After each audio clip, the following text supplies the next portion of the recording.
네, 할렐루야. 네, 오늘 2부 예배 가운데 올라오신 여러분을 주님의 이름으로 축복합니다. 고르지 않는 날씨 가운데 또 원근각지에서 하나님을 피하지 않고 또 하나님께 피하여 오신 여러분을 축복합니다. 우리 서로 인사하겠습니다. 만나서 반갑습니다. 축복합니다. 성가대는 좋겠어요. 네, 이렇게 그 좋은 가사를 우리는 한 번 들어도 그렇게 좋은데 여러분들 10번 이상 불렀을 거 아니에요. 얼마나 좋아요. 예. 우리는 이쪽이 안 들립니다. 네, 이쪽 마이크가 들어왔습니다. 네, 됐습니다. 우리는 집을 그릴 때, 그림을 그릴 때 어디부터 그렸을까요? 어릴 때. 여러분들은 보통 집을 그리면 어디부터 그렸다고 생각하세요? 그렇죠? 지붕부터 그립니다. 그리고 그 지붕을 그리고 난 후에 지붕 아래에 창문을 냅니다. 그리고 양쪽에 기둥을 그리죠. 그리고 나중에 기초를 놓습니다.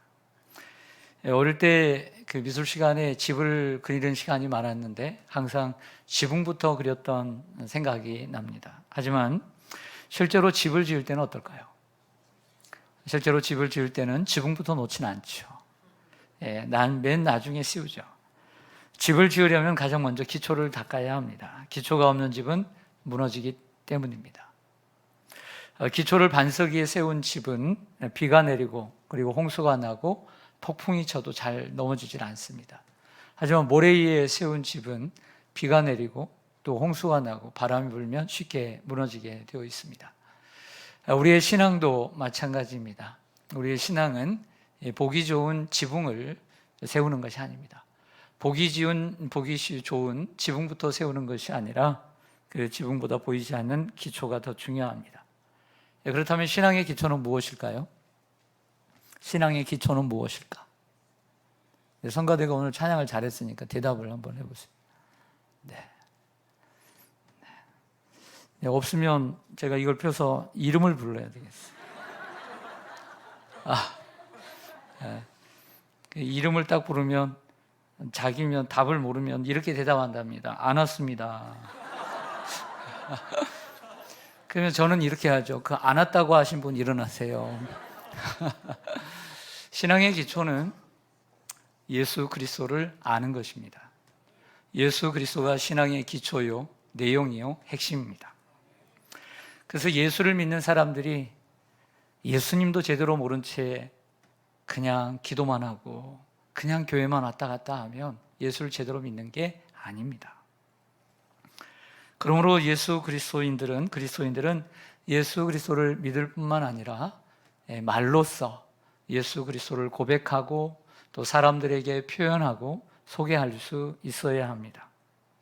예수님의 제자인 시몬 베드로는 너희는 나를 누구라고 하느냐라고 하는 예수님의 질문에 주는 그리스도시요 살아계신 하나님의 아들이십니다 라는 고백을 하고 엄청난 칭찬을 받았습니다. 의심 많았던 도마였지만 부활하신 예수님을 만난 후 주는 나의 주님이시요 그리고 나의 하나님이십니다 라고 고백을 했습니다. 오늘 함께 살펴볼 골로새서 1장 15절에서 20절은 골로새서의 기독론이자 그리스도 찬가로 불려진 본문입니다. 너희 안에 이 마음을 품으라 곧 그리스도 예수의 마음이니 그는 근본 하나님의 본체시나 하나님과 동등됨을 취할 것으로 여기지 아니하시고 오히려 자기를 비워 종의 형체를 가지사 사람들과 같이 되셨고 이렇게 시작하는 유명한 본문이 빌립보서의 기독론입니다. 사도 바울은 빌립보 교회의 동일한 로마 감옥에서 빌립보 교회 성도들에게 편지를 하면서 예수님은 이런 분이다라고 소개한 본문이 그 유명한 빌립보서의 기독론입니다. 마찬가지로 오늘 본문은 똑같은 로마 감옥에서 골로새 성도들에게 예수님은 이런 분이다라고 소개하는 본문입니다. 그래서 이곳을 골로새서의 기독론이라고 말을 합니다. 그러나 사실 빌립보서의 기독론에 비해서 골로새서의 기독론은 널리 알려져 있지 않고 사실은 모르는 분들이 많이 있습니다. 빌립보서의 기독론은 제가 잠시 암송한 것처럼 달달 암송하기도 하고 그리고 잘 알기도 하지만 골로새서의 기독론은 외우는 사람이 그리 없고 관심이 없습니다. 하지만 저는 여러분들이 오늘 이 시간부로 골로새서에 있는 이 기독론을 가벼이 여기지 말고 이 빌립보서의 기독론처럼 소중히 여기고 또 암송하고 또 그래서 여러분들의 신앙이 단순히 예수님을 빌립보서의 예수님으로만 알지 말고 골로새서의 예수님을 함께 알므로 여러분들이 주님을 아는 일에 풍성해지는 은혜가 분명히 있을 줄로 믿습니다. 사도 바울은 시몬 베드로나 도마보다 좀 더 구체적으로 예수님을 고백하고 표현하고 있습니다. 바울이 골로새서 안에서 소개하는 예수 그리스도가 어떤 분인가 저는 무척 개인적으로 궁금했습니다. 그리고 제가 설교를 준비하면서 무척 기대하면서 오늘 설교를 준비해서 기쁜 시간이었습니다. 오늘 본문은 전체 6절입니다. 1장 15절, 16, 17, 18, 19, 20절입니다. 먼저 본문 속에 들어가기 전에 구조를 말씀드리려고 합니다. 오늘 본문의 구조는 헬라어 본문과 단어를 보면 명확히 눈에 드러납니다. 하지만 헬라어를 보지 않고 우리 한글 성경을 보더라도 충분히 구조를 알 수 있습니다. 바로 그것은 그 본문에 나오는 내용뿐만 아니라 자주 반복되는 이러한 단어들 때문입니다. 한번 화면을 준비했습니다. 시작하는 15절을 보면 이렇게 시작합니다. 그분은 보이지 아니하는 하나님의 형상이시요 모든 피조물보다 먼저 나신 이시니 이렇게 시작을 하고 있습니다.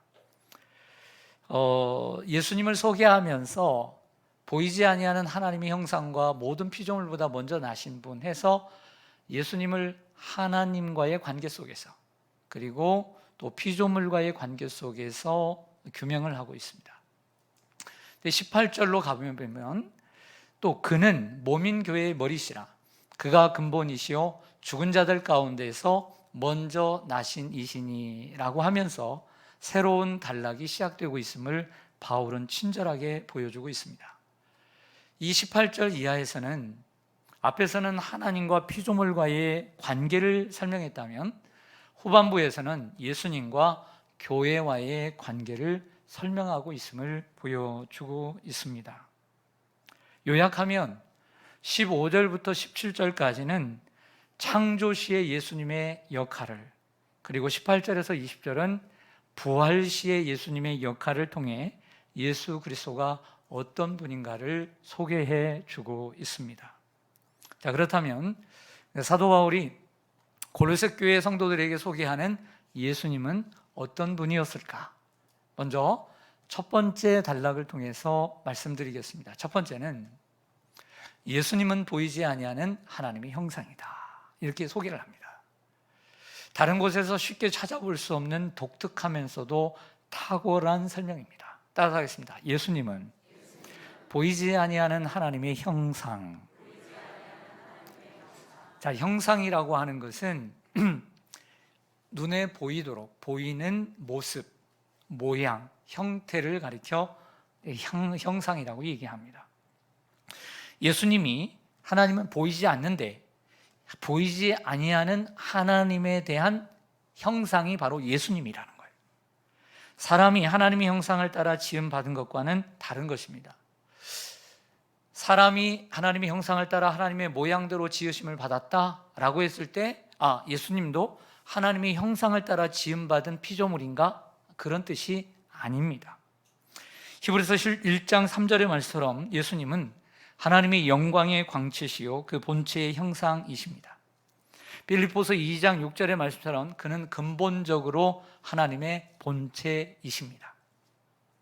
요한복음 1장 14절의 말씀처럼 예수님의 영광은 아버지의 독생자의 영광입니다. 그래서 예수님이 이렇게 말씀하십니다. 나를 본 자는 곧 아버지를 보았느니라. 이렇게 얘기했던 것입니다.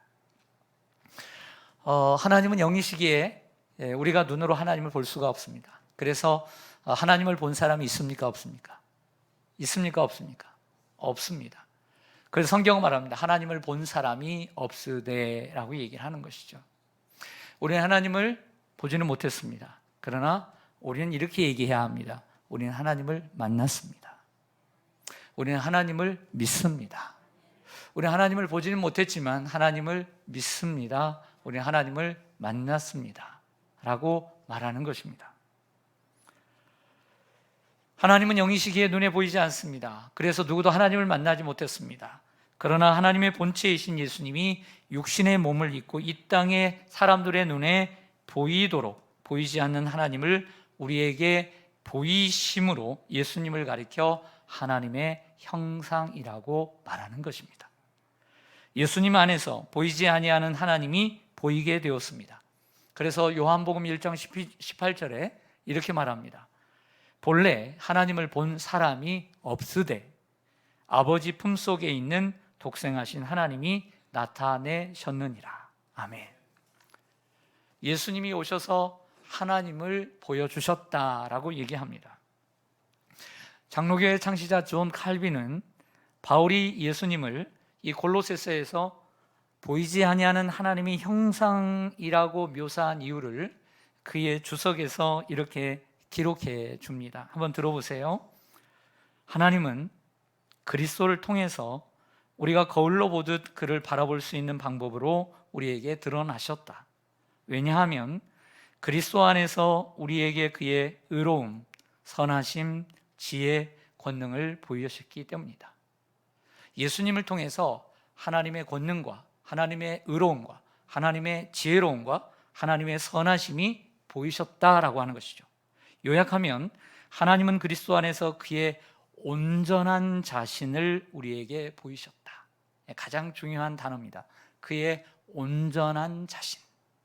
그러므로 우리는 다른 곳에서 그를 찾아서는 안 된다. 그리스도 밖에서는 하나님을 대표한다고 주장하는 모든 것은 우상이 될 것이다 라고 주석을 달았습니다.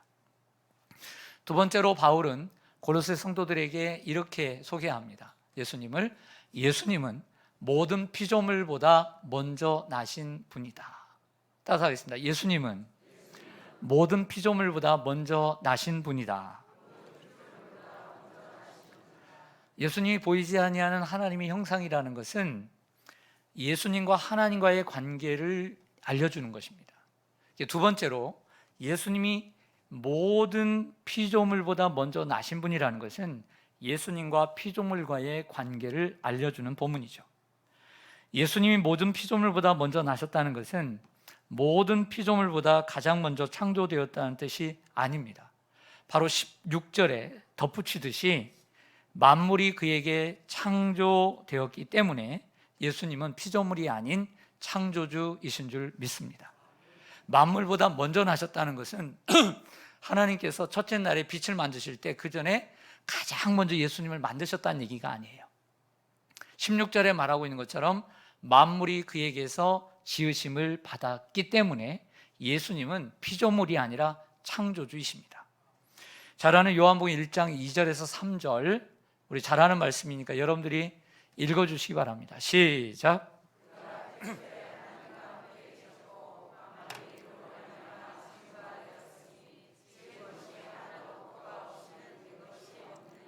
아멘.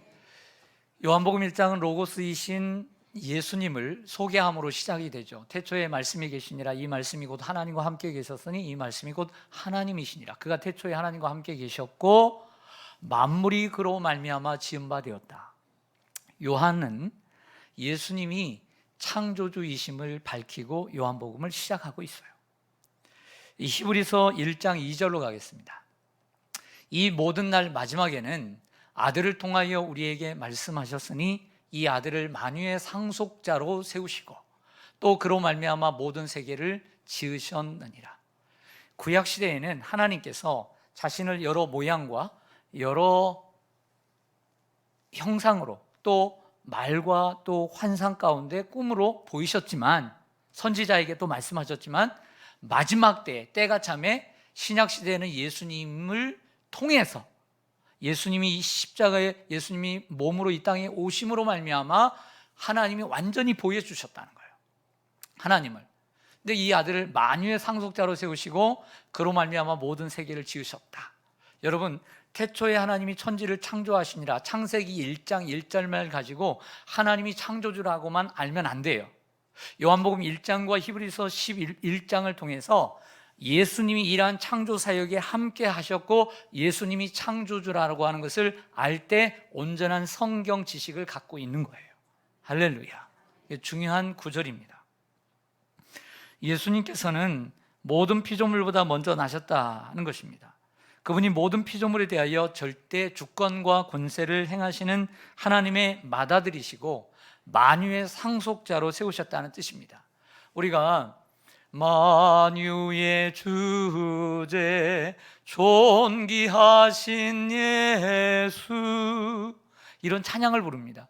이럴 때 만유라고 하는 것이 무엇인가?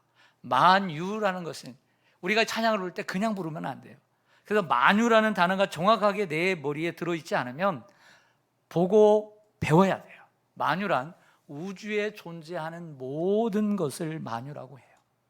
그래서 우리가 이 단어에 대한 이해를 할 때 우리 주님은 온 우주에 존재하는 것의 주인이시다 라고 생각하며 불러야 찬송다울 줄로 믿습니다.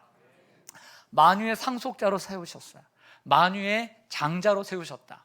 그래서 먼저 나신 이의 원어의 다른 표현은 장자입니다. 만유의 상속자는 결국 만물의 상속자로 세우셨다는 거죠. 세 번째로 사도 바울이 예수님을 소개할 때 뭐라고 소개하냐면 만물의 주인이라고 소개를 해요.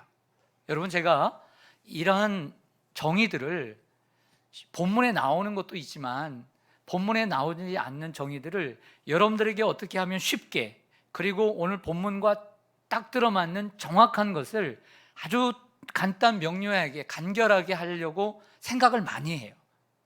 그래서 이 세 번째는 어떻게 정의하면 좋을까? 만물의 주인이시다는 거예요. 여러분 16절과 17절을 보겠습니다. 골로새서 1장 16절 17절. 만물이라는 단어가 몇 번 나오는지 보세요. 만물이 그에게서 창조되되 하늘과 땅에서 보이는 것들과 보이지 않는 것들과 혹은 왕권들이나 주권들이나 통치자들이나 권세들이나 만물이 다 그로 말미암고 그를 위하여 창조되었고 또한 그가 만물보다 먼저 계시고 만물이 그 안에 함께 섰느니라. 아멘. 몇 번 나와요? 4번이나 나옵니다. 그 다음에 26절과 17절을 요약하는 것은 이렇습니다. 예수님은 모든 피조물보다 먼저 나시고 만유의 상속자가 되신 이유를 밝히고 있는 본문이죠. 그 이유는 만물이 그로부터 창조되었고 그분이 만물을 손으로 붙잡고 계실 뿐만 아니라 지금도 만물을 다스리고 계시는 만물의 주인이라는 뜻이에요. 예수님은 저 하늘에 있는 것이나 저 땅에 있는 것이나 그리고 보이는 것이나 보이지 않는 것들, 이렇게 표현하는 것은 그 만물을 풀어서 설명하는 거예요. 만물이 뭐냐? 저 하늘에 있는 것들, 그리고 저 땅에 있는 것들, 그리고 눈에 보이는 것들, 눈에 보이지 않는 것들, 이것들이 만물이다. 또한 그 만물 속에는 권세들, 또 왕권들, 주권들, 통치자들, 이러한 것들이 있는데 이러한 것들은 지상의 권력들을 얘기하는 것이 아니라 성경 전체적으로 볼 때 눈에 보이지 않는 영적 세력들을 가리키고 있으므로 보이지 않는 것들을 풀어서 바울이 설명한 것입니다. 여러분, 우리 주님께서 세상을 만드시고 이 우주를 붙잡고 계시지 않으면 온 세계가 어떻게 될까요? 여러분, 우리가 어릴 때 배웠습니다. 이 태양을 중심으로 수금지와 목도 천의 명, 지금은 명왕성이 없어졌다고 하는데 이 태양에서부터 가까운 수성, 또 금성, 그 다음에 지구, 이렇게 하나에게 돌아가는 것을 은하계라고 합니다. 근데 이러한 은하계가 이 온 우주 가운데 100개, 1000개보다도 더 많은 수많은 우주가 있다는 거예요. 이 우주가 얼마나 크다는 걸 알 수 있습니다. 저는 가끔씩 해를 봅니다. 저 뒤에 동쪽에서 떠오르는 해가 이제 퇴근할 동안에 저 서쪽으로 지는 것을 봅니다. 그리고 또 달이 떠오르고 지금은 보름달이구나 아, 지금은 그 몸이구나, 지금은 초승달이구나, 이렇게 생각하는 경우들이 있습니다. 어떻게 보면 그 달을 보며 퇴근하는 분들도 계실 것입니다. 그런데 우리 지구에서 그 태양을 볼 때나 또 달을 볼 때나 크기가 엇비슷합니다. 그렇죠? 그렇다면 여러분, 태양의 크기가 클까요? 달의 크기가 클까요? 다행히 태양이 크죠. 근데 왜 우리의 지구에서 볼 때는 왜 비슷하게 보일까요? 비슷한 크기로. 그 이유는 태양이 멀리 있기 때문입니다. 태양의 지름은 지구의 지름의 109배라고 합니다. 얼마나 크다는 것을 알 수 있죠. 근데 이 달의 크기는, 달의 지름은 태양의 지름의 4분의 1밖에 안 된다는 거예요. 작죠, 우리보다.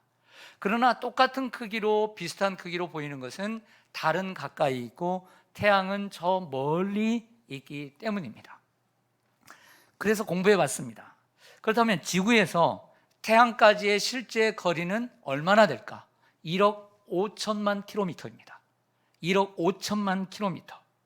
감이 안 오기 때문에 저 광명역에서 KT를 타서 최고 속도 300km로 쉬지 않고 계속 달려서 얼마만큼 가야 되냐면 60년 동안 가야 됩니다. 예.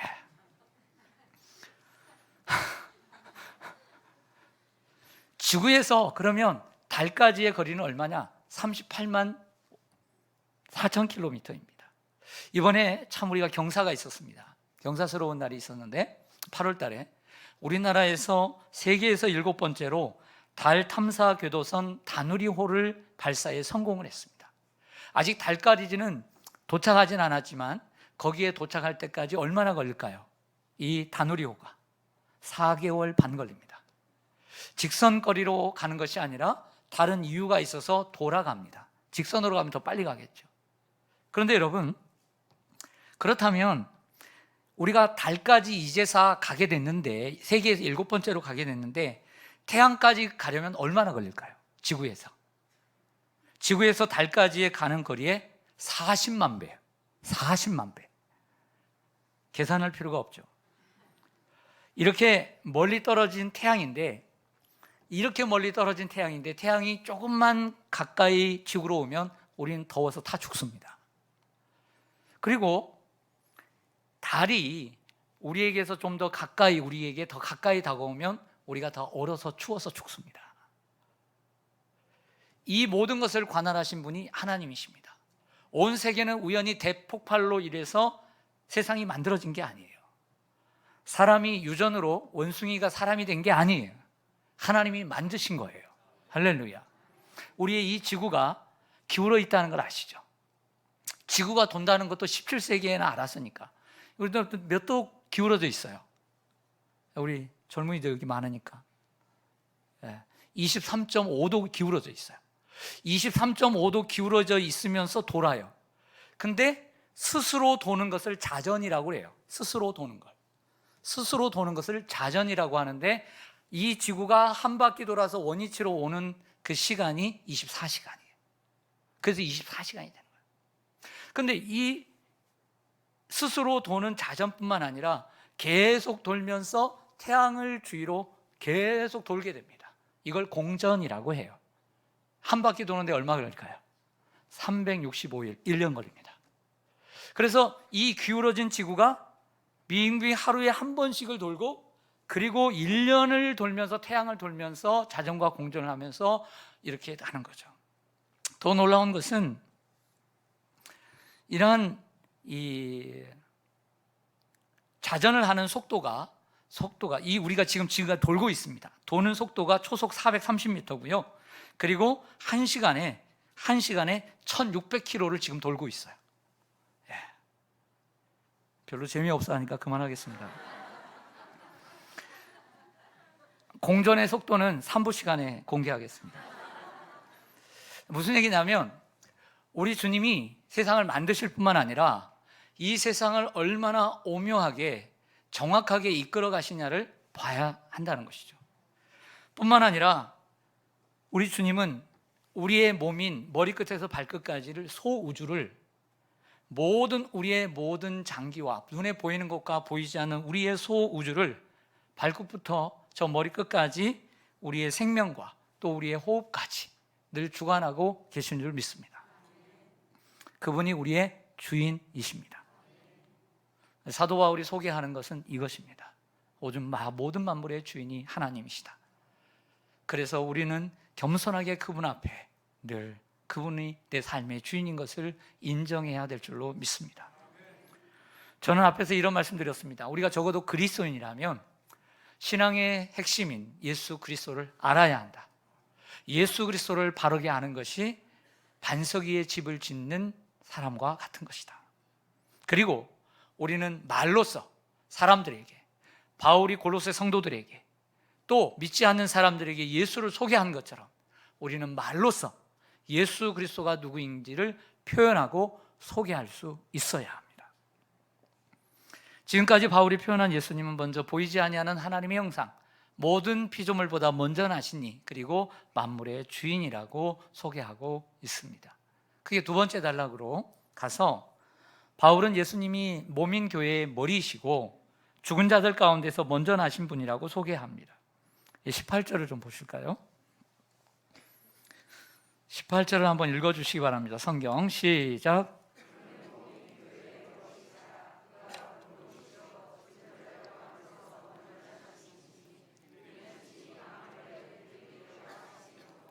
아멘.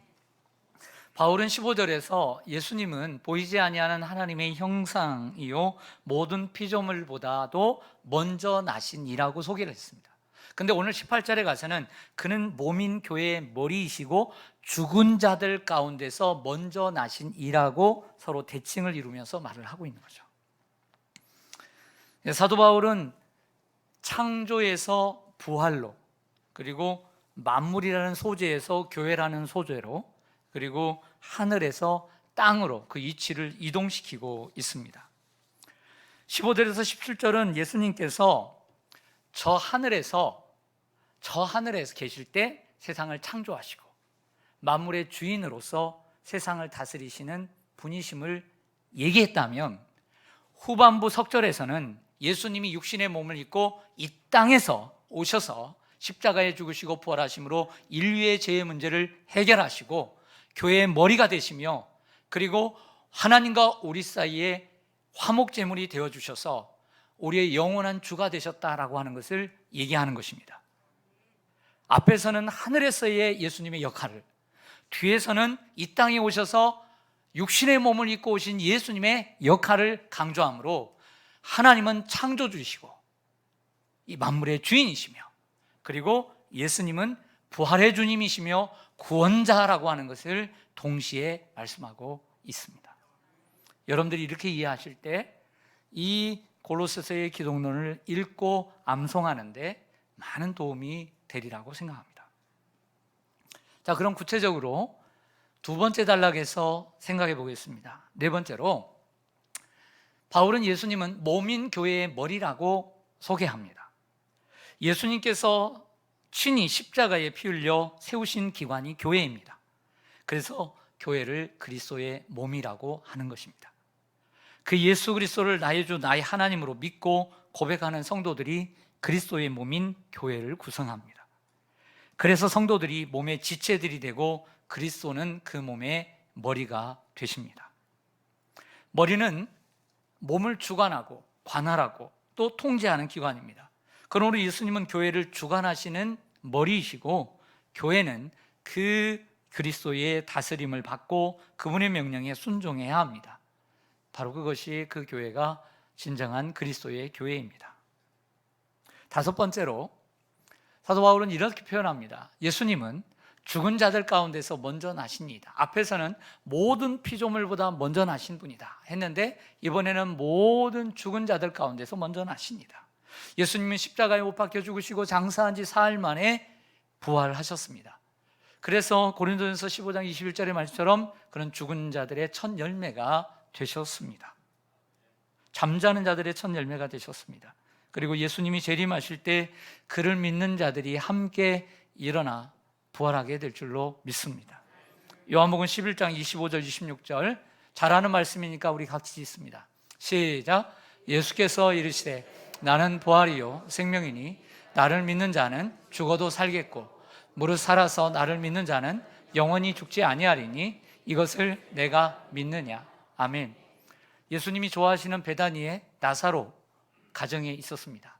나사로가 죽었다는 소식을 듣고 예수님이 늦게 오셨는데 죽어 있었습니다. 그때 큰 동생인 마르다가 예수님께 여쭈었을 때 예수님이 마르다에게 하신 말씀입니다. 나는 부활이요 생명이니 나를 믿는 자는 죽어도 살겠고 살아서 믿는 자는 죽지 않고 예수님의 재림을 보고 영원히 살게 될 것이다 라고 말씀하셨습니다.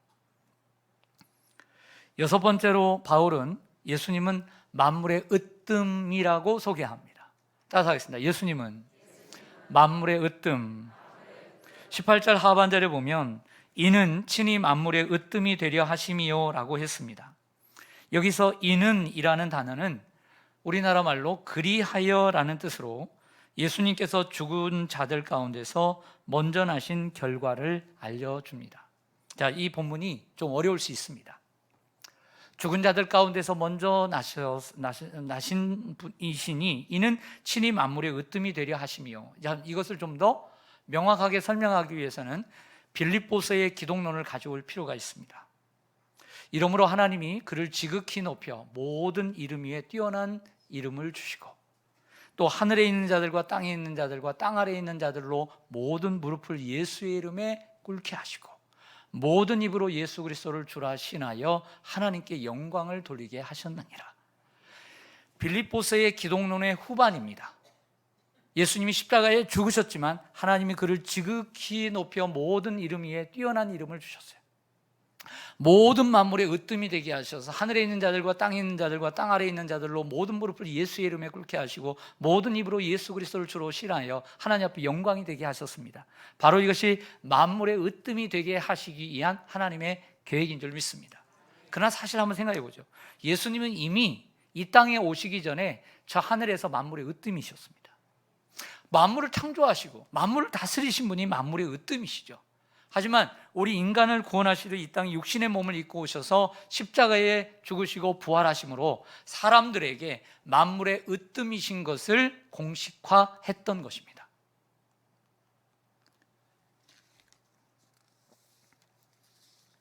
일곱 번째로 마지막으로 예수님은 만물의 화해자라고 소개를 합니다.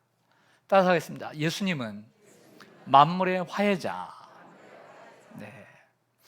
여러분들은 짜장을 좋아하세요? 짬뽕을 좋아하세요? 옆에 분들에게 한번 얘기해 보세요. 난 뭘 좋아해요? 그렇죠. 저는 그때그때마다 다릅니다. 땡기는 대로 먹는 거죠. 네. 어떻게 한 가지만 하면 두 가지를 다 못 먹죠. 평생 살면서 어떻게 짜장 먹고 삽니까? 짬뽕도 먹고 살고.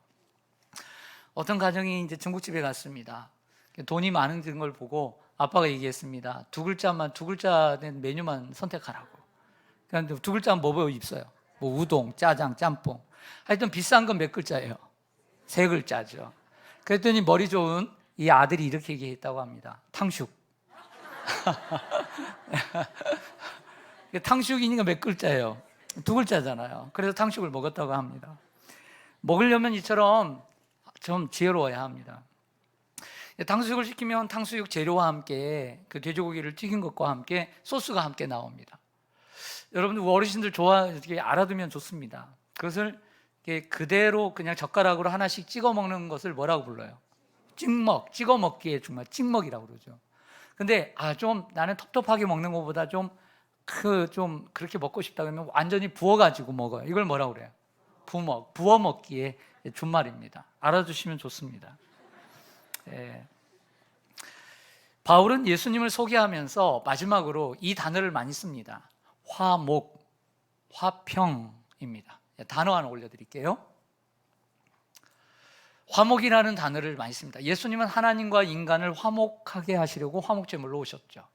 여기에 화목의 목자는 화목할 목자입니다. 질문 드립니다. 화목의 반대말은 뭘까요? 그렇죠. 친절하죠. 불목입니다. 네. 자, 이것은 표준어입니다.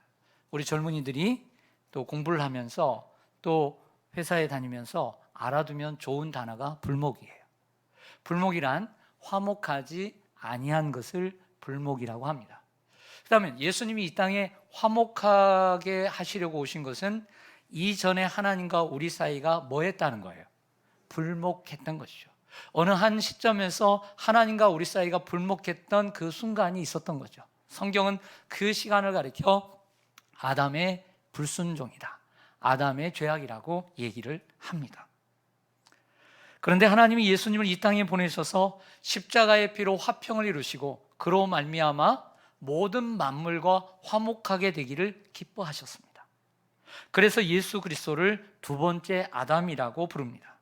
첫 번째 아담은 범죄하여 하나님과 불목의 관계를 만들었지만 두 번째 아담인 예수 그리스도는 십자가의 피로 화평을 이루사 하나님과 우리 사이를 만물이 하나님과 화목의 관계가 되도록 하셨습니다.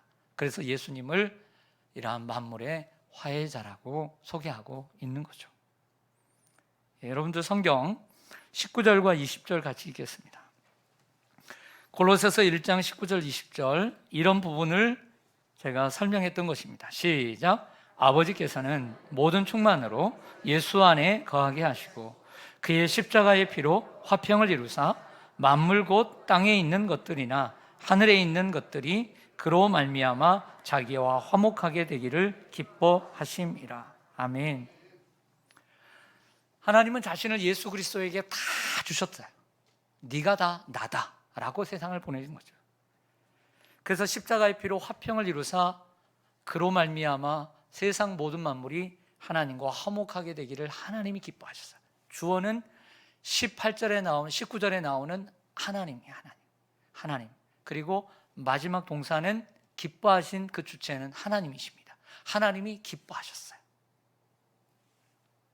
사랑하는 시온산교회 성도 여러분, 사도 바울은 골로새 교회 성도들에게 편지를 하면서 감사의 이야기도 하고 그들을 위해서 기도를 내가 이렇게 한다라고도 얘기했지만 가장 소중한 복음의 핵심인 예수 그리스도를 소개합니다.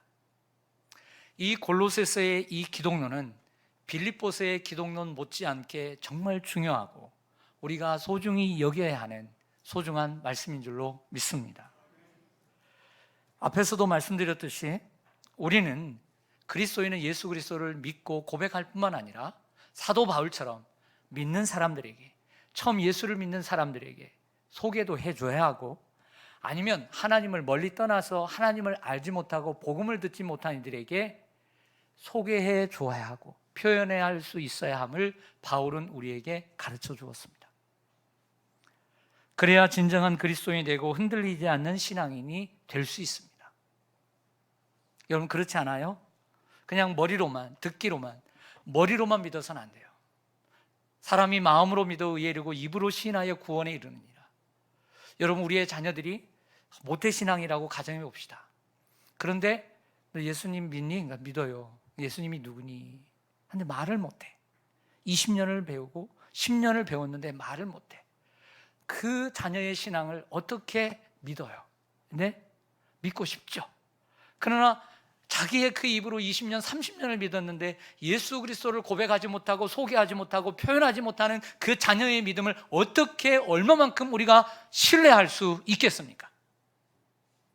여러분들도 마찬가지입니다. 예수님이 여러분들을 만날 때 물으실 것입니다. 너는 나를 누구로 아느냐? 천국문 앞에서 여러분들 물으실 수 있습니다. 너는 나를 누구로 아느냐? 그때 오늘 이 조목사한테 들은 골로새서 말씀, 주님은 창조주이시고 우리의 구원자이십니다 라고 말할 수 있다면 제가 좀 도움이 될 것 같습니다. 예수님께서 십자가의 피로 하나님과 만물을 화목하게 하신 것처럼 우리가 믿고 섬기고 사랑하는 예수님을 소개하고 표현함으로 하나님과 믿지 않는 사람들을 이어주는 화목의 고리가 되는 저와 여러분 되시기를 간절히 소망합니다. 아멘. 기도하겠습니다.